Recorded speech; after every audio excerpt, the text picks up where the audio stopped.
کسی وقت بھی ادا کی جا سکتی ہے. یعنی قضا روزے کب رکھیں؟ اگلے رمضان سے پہلے.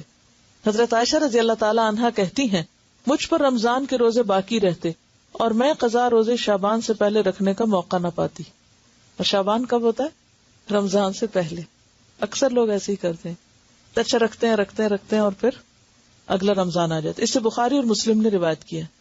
فرض روزوں کی قضا متفرق طور پر یا لگاتار دونوں طرح جائز ہے. یعنی آپ چھوڑ چھوڑ کے بھی رکھ سکتے ہیں اور ایٹ اسٹریچ بھی رکھ سکتے ہیں، اکٹھے بھی. حضرت عائشہ فرماتی ہیں روزوں کے بارے میں پہلے یہ آیت نازل ہوئی کہ قضا روزے رمضان کے علاوہ دوسرے دنوں میں مسلسل رکھے جائیں، لیکن بعد میں مسلسل روزے رکھنے کا حکم ختم ہو گیا.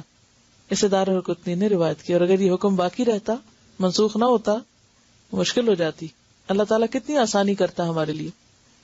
حضرت عبداللہ بن عباس فرماتے ہیں قضا روزے رکھنے میں الگ الگ روزے رکھے جائیں تو کوئی حرج نہیں، کیونکہ اللہ تعالیٰ کا ارشاد ہے دوسرے دنوں میں تعداد پوری کی جائے. اسے بخاری نے روایت کیا. یعنی اصل مقصود کیا ہے؟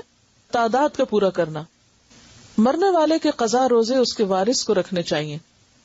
حضرت عائشہ رضی اللہ تعالی عنہا نے کہا رسول اللہ صلی اللہ علیہ وسلم نے فرمایا ہے کہ جو شخص مر جائے اور اس پر فرض روزے رکھنے باقی ہوں تو اس کا وارث اس کی طرف سے قضا روزے رکھے.